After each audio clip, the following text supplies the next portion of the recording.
Babi, the influencer, the wicked, also called the bull of heaven. This is an ancient entity who precedes much of what we would call Egyptian or Kemetic mythology, and may precede even the Ogdoad pantheon in terms of his influence. He is always been associated with the dead, anger, vengeance, and murder, but also virility of the dead. And his role as both an enemy or adversary of mankind and also a friend affect his classification. He is mentioned in some texts as being a demon, and assuredly we know this is not a god in the sense that we would view these other deities. He comes from that same region, the Nile Valley Basin, and it's important to remember that baboons served a specific role, an important role. They were the first animals to be mentioned in sacred texts, and Babi is the deification of the baboon, also known as the Chief of Baboons. He has been both a friend and adversary to mankind, and when we look at some of his actions, and particularly his bloodlust, we can see why he's been associated as a demon. In this mythology system that came from the Nile Valley, the baboons were considered to be the dead, reincarnated or reanimated, and Babi thus becomes an underworld deity in his association, and he represents the Duat, or the underworld cosmology of the Duat. He is closely associated in that role to a Sar called the Perfect Black, who became the ruler of this land.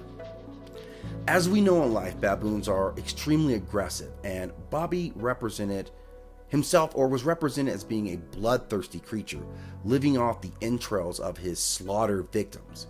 It is said that he encouraged the blood rage of Sekhmet as she slaughtered mankind, and it was ultimately only copious amounts of beer that were able to satiate her lust. He is said to devour the souls of the unrighteous after they are judged by Maat, who is the force of truth. And in that role, he becomes a protector of life itself and righteousness.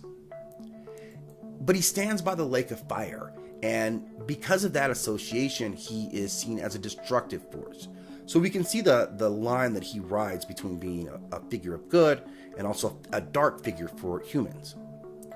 As baboons are also known for their very high libido and large exposed genitals, Babi became the god of virility of the dead, and so closely associated with sexuality that there are funeral texts in which the deceased genitals are named for this deity to ensure that they would be able to have sex in the afterlife. While Babi certainly takes an interesting role or unique role in this pantheon, we ultimately have to respect the influence and power that animals had on the belief systems of these early people, that they became not only part of their life in this world, but were projected to be an influence in the afterlife.